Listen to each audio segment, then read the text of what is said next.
having their big battles. I started watching them and then just I worked backwards and forwards. From there, it was great, as we're saying, that there are now people that are getting into it from their youth. So we're getting the first generations of MMA fighters, not a boxer coming over to MMA or a wrestler coming over to MMA. There are people that are coming up and training, obviously starting off with some boxing, but generally totally coming into the sport as a mixed martial artist. So I think it's a really exciting... I think the cards, ADO2 has that as well. It's got a lot of, as we're saying, people that are coming up and just people who are going to be there to put on a show. So. A lot of 50-50 fights, aren't there? Yeah, totally. Well, let's look at your division in particular, because BJ Penn now is lightweight. Lightweight champ. The division itself, I mean, Gareth as well. I mean, that division, in terms of BJ Penn coming back into it, it's exciting. Well, it is. I mean, the thing is for BJ Penn, you know, there's blood in the water on BJ Penn now. After that, he was dismantled by GSP. He was there's blood in the water. He's got to prove that you know, here we are. We're saying it now. He was absolutely mullered by. I know that's yeah, it is. No, well, that's BJ winning that against Stevenson, I think it was. But the thing is, you know, BJ Penn has now got blood in his water. He's got to prove something when he comes back. People are now saying that, you know, Kenny Florian may well have a chance against him. Before the GSP fight, they'd have been saying he'd walk through Kenny Florian. But, you know, there's real tests here. And, you know, I'd like to know from Terry where his plans lie over the next few years. You know, who you see as the markers, who you'd like to fight to move up to that level. Obviously, at the moment, BJ Penn's like top of the ladder, but I'm just going to take each fight and just slowly move up, you know. I think I'm a few years away at the moment, you know, I'm still 23, so in a couple of years, hopefully, I'll see where I'm at then. But Terry, what did you make of his fight against Georges St-Pierre, though? I mean, were you slightly disappointed with his performance in that? Everyone else seemed to be. I mean, myself personally, I think that Georges St-Pierre is on a different level from everyone else at the moment, you know. He's the next generation of what all the other MMA fighters in the future are going to be like. So I wasn't surprised how the fight went. Many people were expecting BJ to have a bit more of a chance, but myself personally, I did expect the fight the way it went. You know, GSP is just a different level. The interesting thing for Florian is the fact that he's going to go and train. He's up against BJ next, and he's going to train with GSP's crew, isn't he? That came out last week. It's interesting with GSP as well. It seems if he ever gets a second chance at someone, he totally dominates. And if he has a feel of actually it's close, things like GSP ever gets a second chance, he comes out and just totally blows him out the water, it seems. In terms of that lightweight division that we were talking about, Mark, how difficult is it going to be for somebody like Terry to crack it? I mean, obviously every division is tough. Is there anything particularly that makes the lightweight division tougher than the others, or are they all about the same? I wouldn't say... I think we'd probably all agree the light heavyweight division is possibly the most competitive in the UFC at the moment.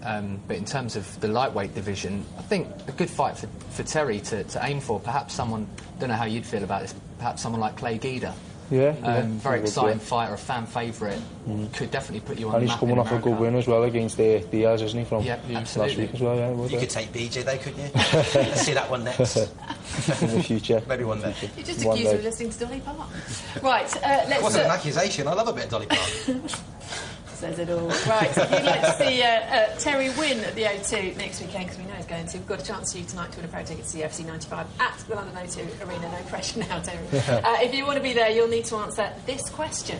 I may have given it away several times, actually. Who will Terry be fighting at UFC 95 in London? If you're not sure, then you weren't listening.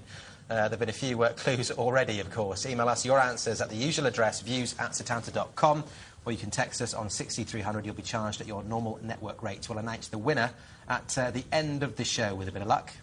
So get your answers into us very quickly. It's all over the internet. You'll find it easily. Right, still to come on Ultimate Talk. Big things are expected of Dan Hardy at the O2 last week. We spoke to him on the show, and he's confident he'll do the business. Well, this week we'll speak to his opponent, Rory Markham. And we'll take a look at what's coming up over the next few months, including a return for Rampage Jackson next month. Stay with us. Hello, welcome back to Ultimate Talk here on Setanta Sports. Yes, remember, you can contact us on the show tonight, usviews@setanta.com, or text us on 6300. Start your message with the word views. And remember, you can always see the show on the UFC website, ufc.com, or you can download it as a podcast. Just go to iTunes and follow the links for Ultimate Talk, or you can see it on our website, setanta.com. Now, joining us on the line is Rory Markham. Rory is, of course, fighting our very own Dan Hardy in a clash of two impressive newcomers at UFC 95. Rory, good evening. Hi, how you doing? Very well, thank you. How are you? I'm very good. Thanks for having me. It's a pleasure. Likewise. We'll get to the fight in a minute, Rory. First, though, you notched up one of the best KOs of the year in your UFC debut last summer against Brody Farber. Just 97 seconds. Did you have a plane to catch or something? Well put, well put. No, I didn't. I just, you know what? I threw that kick with every intention to end the fight, and that's what happened. I was very happy. Rory, Dan Hardy also had a very impressive UFC debut. Tell us a little bit about that fight. How do you see it going? You know what? Dan's a tough kid. You know, he's a tough Englishman, and he went up against Gono in his first fight. Gono's a seasoned vet. You know, he proved his his tenacity and his wherewithal. So I think you know, our styles make for a very, very great recipe for an exciting fight on the 21st.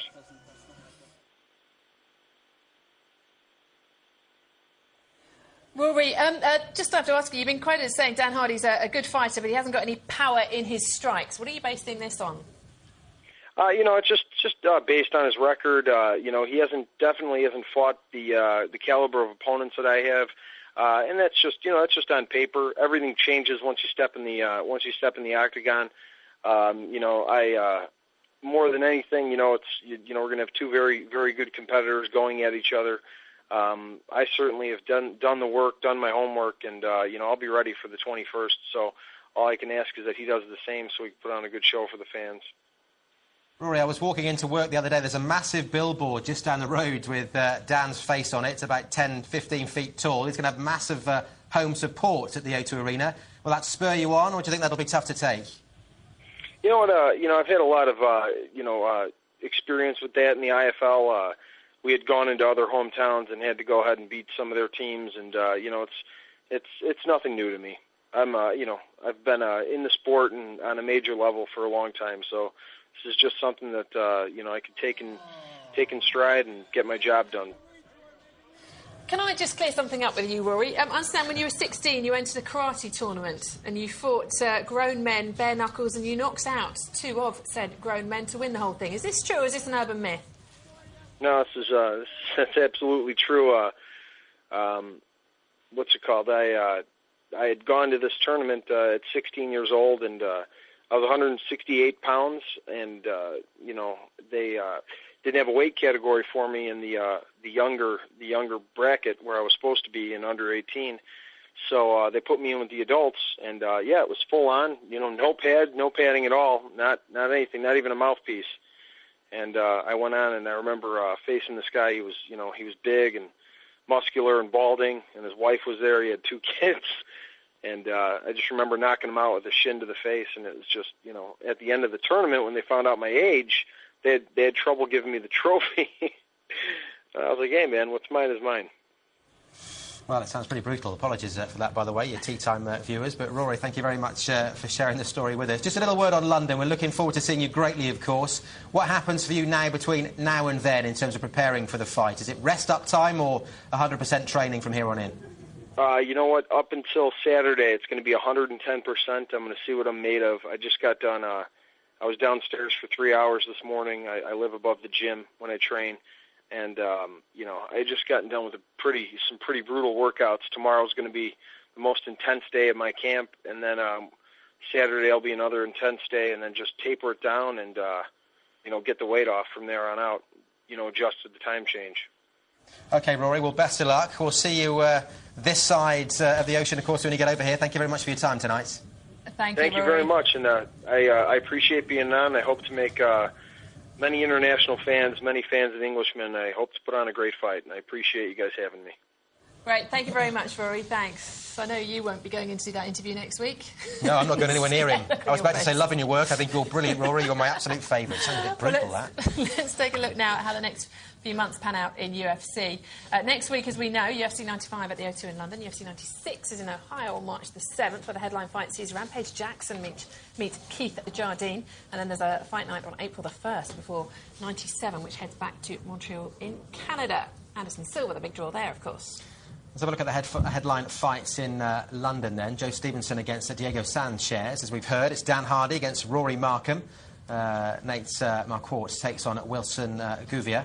Damian Maia returns while Josh Koscheck is also in action, of course, in that fight there. And at UFC 96, the standout fight of the night would be Quinton Rampage Jackson's bout against Keith Jardine. That one should be a cracker, to put it mildly.